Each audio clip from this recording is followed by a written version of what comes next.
Hello everyone. आज हम Suzlon energy के एनालिसिस करने वाले हैं और जानने वाले हैं कि इसका जो फ्यूचर टारगेट है कहाँ तक हमें देखने को मिल सकता है। क्या ये हमें 100 के पार जाता हुआ दिख सकता है 2024 में, कि क्या यहाँ से हमें फॉल होके फिर से हमें 40-30 के आसपास देखने को मिल सकता है। तो आज हम इस वीडियो में पूरा एनालिसिस करेंगे कि ये कहाँ तक हमें जाता हुआ दिख सकता है, और साथ ही साथ हम आपको टेक्निकल के माध्यम से भी बताएंगे कि ये जो शेयर है, जो प्राइस पे अभी एग्जिस्ट कर रहा है 48 रुपीज़ के आसपास, ये जो ट्रेड कर रहा है, क्या ये जो है वैल्यू ये सही है कि नहीं है। क्योंकि जिस तरह से इनका बिजनेस है और जिस तरह से इनको प्रॉफिट है, तो जिस वैल्यू पे ये एग्जिस्ट कर रहा है ये सही है कि नहीं। और साथ ही साथ मैं आपको कैलकुलेटर के माध्यम से ये समझाऊंगा कि ये जो शेयर का जो प्राइस अभी जो चल रहा है ये सही है या नहीं, और ये इसका अगर फ्यूचर टारगेट बनता है तो क्या बनता है। तो मैं पूरा आज एनालिसिस करने वाला हूँ इस वीडियो में। तो आप वीडियो के एंड तक जरूर बने रहिएगा, क्योंकि आज का जो वीडियो है ना काफ़ी ज़्यादा इंपॉर्टेंट होने वाला है सुजलॉन एनर्जी के इन्वेस्टरों के लिए, जो बहुत दिन से सोच रहे हैं कि क्या अभी एक प्राइस पे आके अटक गया है तो क्या यहाँ से हमें और आगे जाता हुआ दिखेगा कि नहीं दिखेगा। अगर आप हमारे चैनल पर नए हैं तो इस चैनल को सब्सक्राइब जरूर कीजिएगा, क्योंकि जिस तरह से मैं वीडियो बनाता हूँ उस तरह से आपको काफ़ी ज़्यादा बेनिफिट देखने को मिल सकता है। अगर आपको ये वीडियो अच्छा लगेगा तो आप इसे लाइक और शेयर जरूर कीजिएगा, और हमें आप कमेंट करके ज़रूर बताइए कि किसके किनके पास कितना प्राइस पे सुजलॉन शेयर है। अगर है तो आप मुझे कमेंट करके लिख सकते हैं कि कितने प्राइस पे है। तो चलिए दोस्तों, हम वीडियो को स्टार्ट करते हैं और पूरा एनालिसिस करते हैं कि ये सुजलॉन एनर्जी कहाँ तक हमें जाता हुआ दिख सकता है। सबसे पहले हम इनका बिजनेस देख लेते हैं कि इनका कहाँ बिजनेस है, क्योंकि हम जानते हैं कि सुजलॉन एनर्जी बहुत बड़ी रिन्यूएबल एनर्जी की कंपनी है। क्योंकि हम जानते हैं जो भी इनके वाइन टरबाइन होते हैं उनको जो इंस्टॉलेशन जो करता है वो सुजलॉन एनर्जी करता है। काफ़ी लार्ज एरिया में इनका काम चलता है। क्योंकि अगर हम देखेंगे तो अभी फ़िलहाल इन्हें बहुत ही ज़्यादा हमें प्रोजेक्ट देखने को मिला, क्योंकि सरकार जो है रिन्यूएबल एनर्जी पे ज़्यादा ही फोकस कर रही है। जिस तरह से पॉल्यूशन बढ़ते हुए दिख रहा है, जिस तरह से जब पावर प्लांट है सोर्स कम हो रहे हैं, कोल कम हो रहे हैं, तो इस तरह से इनका जो वाइंड के पावर एनर्जी है उस तरह को ज़्यादा बढ़ावा देता हुआ हमारा गवर्नमेंट देखने को मिल रहा है, जिससे इस बार इनको प्रोजेक्ट काफ़ी ज़्यादा देखने को मिला। हाँ, और ये जो है ना सुजलॉन जो है अपना बिजनेस को बाहर भी अपना अब इंस्टॉलेशन में लगा रहा है। मतलब हमारे इंडिया को छोड़ के अदर कंट्री में भी ये जा रहा है। तो हमने इसके पूरे बिजनेस को देख लिया, क्योंकि इनका जो सबसे मेन बिजनेस है ना वो इंस्टॉलेशन करना रिन्यूएबल एनर्जी का। इनका एक पावर और इंफ्रास्ट्रक्चर में भी काम है, लेकिन वो बहुत छोटा सा है जहाँ से उनको उतना ज़्यादा रेवेन्यू नहीं मिलता है। लेकिन सबसे ज़्यादा जो मेजर जो सेलिंग होता है या इनका रेवेन्यू आता है तो वो है इनका वाइंड इंस्टॉलेशन से। जितने भी इक्विपमेंट है इलेक्ट्रिक इक्विपमेंट इंस्टॉलेशन से हमें देखने को मिलता है। तो अगर आप अब यहाँ पे देखोगे, अगर ये आप चार्ट देखोगे पाई चार्ट, तो यहाँ देखोगे जो सेल्स पर बिजनेस मतलब कहाँ से इनको सबसे ज़्यादा प्रॉफिट होता है। तो अगर आप यहाँ पे क्लियरली देख सकते हो तो सबसे ज़्यादा हमें 62.7% वाइन टरबाइन जनरेटर से जहाँ पे इंस्टॉलेशन करती है कंपनी, उनसे इनको 62% का इनके रेवेन्यू देखने को मिलता है, प्रॉफिट देखने को मिलता है। फिर बचते हैं 30.7% जो काम इनका है ऑपरेशन एंड मेंटेनेंस सर्विसेज, जो भी इनका मेंटेनेंस होता है, जो भी इंस्टॉलेशन करते हैं उनका जो ऑपरेशन होता है वहाँ से इनको प्रॉफिट देखने को मिलता है। क्योंकि हम जानते हैं इंस्टॉलेशन और ऑपरेशन जो होता है ना मेंटेनेंस, वो दोनों ही अलग अलग होती है। तो दोनों का अलग अलग वर्क है, दोनों का अलग अलग प्रोजेक्ट होता है, निकलता है। तो यहाँ से 62 पॉइंट देखने को मिला है, ऑपरेशन और मेंटेनेंस से हमें 30.7% देखने को मिला। और अदर जो इनका है जो 6% बच गया वो फाउंड्री एंड फॉर्जिंग से हमें देखने को मिलता है। तो मेजर जो इनका रेवेन्यू जनरेट होता है वो है वाइन टरबाइन जनरेटर और ऑपरेशन एंड मेंटेनेंस सर्विसेज से। तो हमने इनका देख लिया क्या इनका असली जो बिजनेस है, मेजर जो बिजनेस है देख लिया हमने। अब इनका हम चलते हैं अपने पॉइंट पे कि टेक्निकल एनालिसिस करते हैं विथ कैलकुलेटर की मदद से। तो हम देखने वाले हैं कैलकुलेटर की मदद से कि इनका जो प्राइस है ना फ्यूचर टारगेट वो क्या बनता हुआ हमें देखने को मिल सकता है। आपके सामने हमने कैलकुलेटर ओपन कर दिया है। अगर आप यहाँ पे देखोगे तो हम बात करने वाले सुजलॉन एनर्जी के कि फ्यूचर टारगेट क्या होने वाला है। क्योंकि हम जानते हैं कि मार्च 2023 में जो अर्निंग रेशियो था ना, अर्निंग अर्निंग रेशियो जो था इनका सुजलॉन का अर्निंग पर रेशियो, वो 5 साल का सबसे हाईएस्ट देखने को मिला था हमें। 2.64 के हिसाब से हमें देखने को मिला था। जिस समय जो सुजलॉन का जो प्राइस चल रहा था ना वो 8 रुपीज़ के आसपास देखने को मिला। उसके बाद से ही सुजलॉन में थोड़ी सी हलचल देखने को मिल रही थी, और फिर हमें जब ये अभी रिसेंटली आप देखोगे दिसंबर 2023 में, तो क्वार्टरली रिजल्ट जो आया उसमें जो देखिए ये जो 2.64 हमने दिखाया आपको, ये ईयरली का आपका देखने को मिल रहा था। ये टीटीएम करके होता है, जो आपका 12 मंथ के हिसाब से ये अर्निंग पर शेयर निकलता है।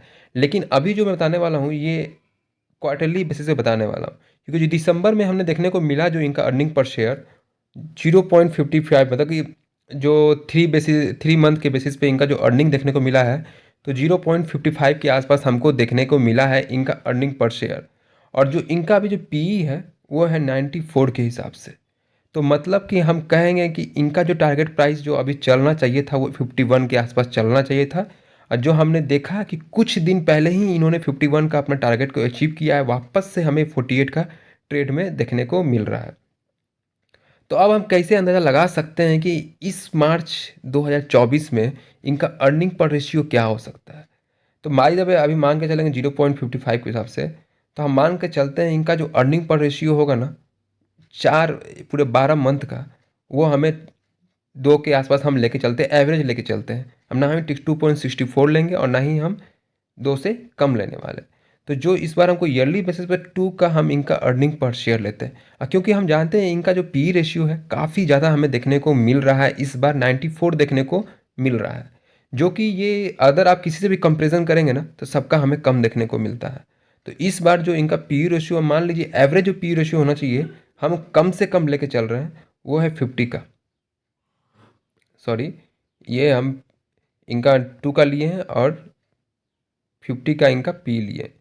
तो पूरा पूरी हमें जो सबसे कम से कम लेके चल रहा हूँ, तब इनका 100 का हमें देखने को मिल रहा है टारगेट प्राइस। अगर मैंने एवरेज लिया है तो एवरेज पी, क्योंकि हमने जितने भी कंपेरिजन किए मैं आपको दिखाऊंगा आगे, तो उसमें लगभग अगर सारे टॉप मोस्ट स्टॉक का निकालेंगे, क्योंकि जो सुजलॉन एनर्जी का है मार्केट कैप जो है ख़राब हमें देखने को नहीं मिलता, काफ़ी अच्छा उनका मार्केट कैप है। तो इसके हिसाब से अगर हम 70 के आसपास भी लेते हैं, ये हमारा पहला टारगेट है। दूसरा टारगेट जो हमारा होगा, मान लीजिए हम 60 का इनका एवरेज पी लेके चलते हैं, 120 रुपीज़ का हमें नेक्स्ट टारगेट देखने को मिलता है विद इन 2024 के ईयरली में। तो आप समझ सकते हैं ये टारगेट इनका कहाँ तक हमें देखने को मिल सकता है। तो 120 का टारगेट हमें ख़राब नहीं लग रहा, 100 का भी टारगेट, क्योंकि जिस तरह से अभी इनको प्रोजेक्ट मिल रही है, जिस तरह से इनको प्रॉफिट हो रहा है, ये काफ़ी आगे बढ़ता हुआ दिखेगा। और तो और मैंने आपको अभी ग्राफ में दिखाया कि ये इनका जो काम है ना, अब अदर कंट्री में भी अब चलने लगा है। तो अब ये तो जाहिर सी बात है कि जो डिमांड है इनका काफ़ी बढ़ चुका है। तो ये इनका था मैक्सिमम प्राइस, नहीं मैक्सिमम भी नहीं बोलेंगे, ये एवरेज प्राइस बोलेंगे जो हमें 2024 में देखने को मिल सकता है। मिनिमम प्राइस क्या हो सकता है, मान लीजिए इनका अर्निंग पर रेशियो जैसे इस बार हमें ज़्यादा देखने को मिला, मान लीजिए मार्च में कम हो गया, वो लगभग हमें पहुंचता हुआ देखने को मिल रहा है 1.4 के हिसाब से देखने को मिलेगा। और पी रेशियो काफ़ी ज़्यादा है, तो मेरे हिसाब से ये 40 के अराउंड आ सकता है, अगर ये काफ़ी ख़राब हमें देखने को मिलेगा। तो भी अगर आप देखोगे, सॉरी 40 नहीं लेता हूँ, 50 लेता हूँ, क्योंकि ये इनका मिनिमम है, 94 से 50 आना ठीक है ये। तो 70 का हमको मिनिमम टारगेट देखने को मिला, तो अभी भी अब यहाँ से वो 20 पॉइंट नीचे देखने को मिल रहा है। तो आपको क्या लगता है दोस्तों, ये अब तो आराम से 70 तक जा सकता है मिनिमम प्राइस पे, यहाँ से हमें कोई दो राय नहीं है।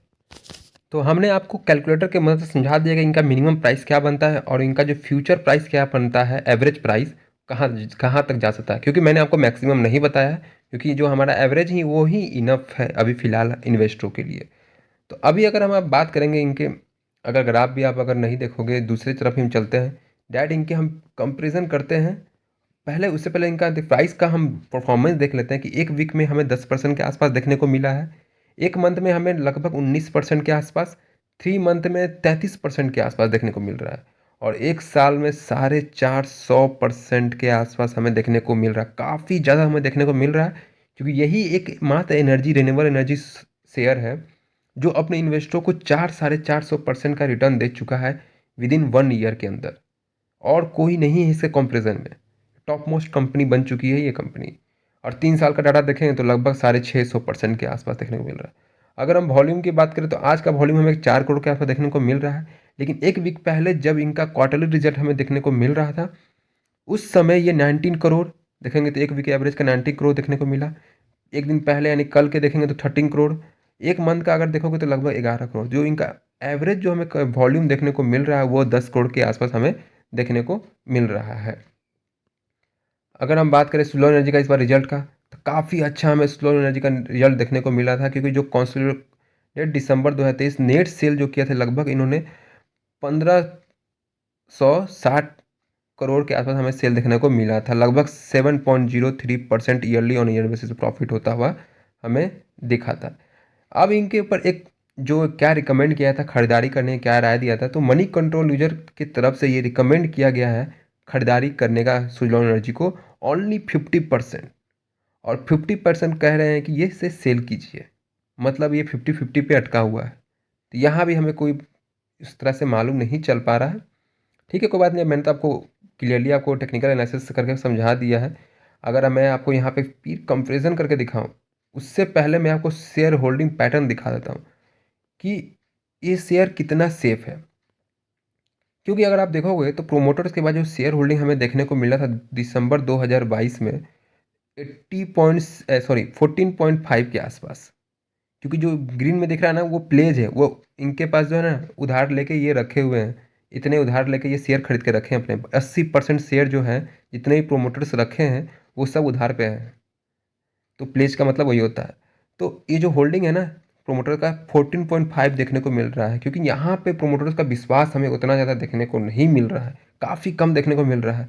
और इस बार दिसंबर 2023 में घट के हमें 13.29 के आसपास देखने को मिल रहा है। एफ की देखें तो इस बार देखिए सितंबर 2023 में हमें लगभग 11% के आसपास हमें देखने को मिल रहा था। इस बार काफ़ी ज़्यादा एफ ने इन्वेस्ट किया है सुजलॉन एनर्जी में, और इस बार डायरेक्ट 17.83 पे एफ पहुँच गया है। फिर डी की बात करें तो डी ने इस बार अपने सेलिंग की है, जिस तरह से प्रोमोटर्स ने किया है इस बार डी ने भी अपना सेलिंग की है। 9.83 हमें सितंबर 2023 में देखने को मिला, और इस बार हमें दिसंबर 2023 में 6.16 के आसपास हमें देखने को मिला। तो आप सोच सकते हैं कि इतनी बड़ी गिरावट के बाद भी प्रोमोटर्स में डी में तब भी शेयर अपने पीक पे चल रहा है। तो ये किसके बदौलत है? ये बदौलत है पब्लिक के। क्योंकि आप देखोगे तो पब्लिक का सबसे ज़्यादा होल्डिंग देखने को मिल रहा है 65.99%। सितंबर 2023 में इस बार पब्लिक ने भी अपनी होल्डिंग बेची है 62.74। तो लीजिए हमने तीन तरफ से देख लिया, हमने सेलिंग होता हुआ हमें दिखा है। तो इतना शेयर ये भाग क्यों रहा है? वो है कारण एफ लगभग हम देखेंगे यहाँ तो प्रोमोटर्स देखेंगे तो एफ ने अपने लगभग लगभग 10.88% से 17.83% हमें बढ़ता हुआ दिखा, लगभग 7% के आसपास हमें बढ़ता हुआ दिख रहा है। यही कारण है जो एफ का भरोसा अपने तरफ घिंच रहा है। और जो भी शेयर एफ का अगर भरोसा घिस पा रहा है तो जाहिर सी बात है उनको ये मालूम है कि ये शेयर काफ़ी अच्छा हमें देखने को मिल सकता है। तो अगर हमें देखोगे तो प्रोमोटर्स भी अपना होल्डिंग अनचेंज, पिछले बार भी इतना ही था और इस बार भी इतना ही है, काफ़ी कम है, लेकिन वो अपने कोई सेलिंग नहीं करता हुआ दिखा है। म्यूचुअल फंड ने अपनी जो भी होल्डिंग है वो घटाई है, पहले 4.70% था, अब हमें 1.33% देखने को मिल रहा है। नंबर ऑफ म्यूचुअल फंड है वो भी स्कीम जो घट गया है, पहले 18 था अब 17 देखने को मिल रहा है। तो ये सब इनका है। तो लेकिन ये जान लीजिए कि जब जहाँ एफ का भरोसा आ रहा है तो जाहिर सी बात है उस शेयर में कुछ तो खास बात है। अगर इनका पीर कंपैरिजन करें तो सबसे टॉप में अगर देखेंगे इनका जो मार्केट कैप है वो 65,000 करोड़ के आसपास हमें देखने को मिल रहा है। और जो इनका TTME है, मतलब कि जो 12 मंथ का जो हमें देखने को मिल रहा है पी रेशियो वो है 96, काफ़ी ज़्यादा है। वो बाद में वो मैनेज हो जाएगा, क्योंकि सीमेंस का भी देखेंगे तो लगभग 1,49 लाख के आसपास हमें देखने को मिल रहा है मार्केट कैप, जिसका प्राइस अभी 4200 रुपीज़ के आसपास चल रहा है। ABB इंडिया जिसका 93 मार्केट कैप करोड़ के आसपास है, इनका प्राइस 4,401 रुपीज़ के आसपास चल रहा है। हैवेल्स इंडिया जिसका 84 करोड़ ही है मार्केट कैप, जिससे सुजलॉन एनर्जी मात्र 20,000 ज़्यादा हमें देखने को मिल रहा है करोड़, तो भी इनका प्राइस 4 डिजिट के अंदर में है। CG पावर जिनका मार्केट प्राइस मात्र 2,000 करोड़ खाली ज़्यादा है, तो भी CG पावर का हमें 3 डिजिट में देखने को मिल रहा है, लगभग ट्रिपल फोर में। तो सोच सकते हैं सुजलॉन एनर्जी अभी कितना पीछे, मतलब ये शेयर अभी कितना जा सकता है आगे। अगर इनका हम ROE देखें, रिटर्न रिटर्न ऑन इक्विटी देखें, तो सबसे ज़्यादा हमें सुजलॉन एनर्जी को देखने को मिल रहा है 259%। हाँ, इनका एक डेमेरिट पॉइंट ये है कि इनका जो डेप्ट टू इक्विटी है ना 1.73% हमें देखने को मिल रहा है आसपास। काफ़ी ज़्यादा हमें डेप्थ देखने को मिल रहा है, लेकिन ये अब लगता है क्योंकि बहुत कम कर लिया इन्होंने डेप्थ अपना पहले से। तो हम कह सकते हैं जो इनका मार्केट कैप के हिसाब से सुज़लॉन का जो प्राइस चल रहा है ना, वो काफ़ी कम है। तो हमें आने वाले समय में ये 100, 120 आराम से जाता हुआ दिख जाएगा। तो इस शेयर में अगर आपको अब घुसना है ना, तो आप लॉन्ग टर्म के लिए घुस सकते हैं। क्योंकि अब इनका जो मैंने आपको टारगेट प्राइस बता दिया, सब चीज़ बता दिया। तो अब ये आप समझ सकते हैं कि शेयर कितना अभी भी पीछे है, क्योंकि जिस तरह से इनका मार्केट कैप है, जिस तरह से इनको भरोसा है, कितने इन्वेस्टरों का एफआईज अपने भरोसा भी घिस चुके हैं, एफआई भी घुस रहे हैं इसमें, तो जा सकता है। तो पूरा इनका जो रिजल्ट है ना, पूरा कंक्लूजन निकाले इनका, तो ये देखिए अभी मान लीजिए थोड़ा सा हमें शांत देखने को मिल रहा है सुज़लॉन एनर्जी, हमें कुछ दिन में फिर से ये रफ्तार पकड़ता हुआ दिखेगा, ये नो डाउट। जिस तरह से अभी आईएफसीआई की बात करें, आईएफसीआई 65 का लेवल पर ट्रेड करा, जो कि एक समय आज से 3 से 4 मंथ पहले 12-13 रुपीज़ के आसपास ट्रेड करता हुआ हमें देखने को मिल रहा था। अभी वो 65 के आसपास है। क्यों? तो उनका भी वही है, फाइनेंशियल सेक्टर में बूम के कारण वो भी अपना पीक पकड़ चुका है और लगातार बढ़ता जा रहा है। वैसे ही सुज़लॉन एनर्जी है, वो फिर से रुका है, वो फिर से भागेगा, क्योंकि जिस तरह से मार्केट कैप है और जिस तरह से इनका अर्निंग पर रेशियो है, काफ़ी अच्छा हमें देखने को मिल रहा है। तो उसे तो इसका कंक्लूजन ये है कि आप इसमें इन्वेस्ट कर सकते हैं, लेकिन पूरा फंड यूज ना करें। थोड़े-थोड़े करके आप खरीदारी कर सकते हैं, बाय ऑन डिप्स का स्ट्रेटजी बना सकते हैं। अगर मान लीजिए यहाँ से गिरता है तो थोड़ा खरीदारी कीजिए, अगर उठता है तो आप हर महीना के हिसाब से एसआईपी कर सकते हैं इसमें। हर महीना लेके आप 1000 रुपया, 2000 रुपया करके हर महीना करके डाल सकते हैं, अगर आपको ज़्यादा जोखिम लगता है तो। लेकिन ये अब टारगेट अच्छा देखने को मिल सकता है। तो आज के मैंने आपको सारी चीज़ें बता दी, इनका टेक्निकल एनालिसिस बता दिया, इनका बिजनेस बता दिया, इनका क्या कंपैरिजन होता है अदर शेयर के मुकाबले में, ये शेयर अब कहाँ तक जा सकता है, क्या फ्यूचर टारगेट है, मिनिमम प्राइस क्या है, सारी बातें मैंने आपको इस वीडियो में समझा दिया। तो आपको ये वीडियो कैसा लगा हमें कमेंट करके ज़रूर बताएं, और साथ ही साथ हमें कमेंट करके ये भी बताएं ना कि किनके किनके पास सुजलॉन शेयर है, कितने प्राइस पे। जिनके पास भी है हमें कमेंट करके बता सकते हैं कि वो कितने प्रॉफिट कमा रहे हैं अभी रिसेंट में, और उन्हें क्या लगता है क्या करना चाहिए। और आप हमें भी राय दे सकते हैं कि आपको क्या लगता है सुजलॉन एनर्जी आगे कहाँ तक जा सकता है। तो आज के लिए दोस्तों हम इतना ही रखते हैं। अगर आपको ये वीडियो अच्छा लगा तो इसे लाइक और शेयर जरूर कीजिए। अगर आप हमारे चैनल पर नए हैं तो सब्सक्राइब करके बेल आइकन जरूर दबाइए, क्योंकि जैसे ही मैं कोई वीडियो डालूँ सबसे पहला नोटिफिकेशन आपको ही मिले। तो आज के लिए दोस्तों इतना ही। थैंक यू दोस्तों।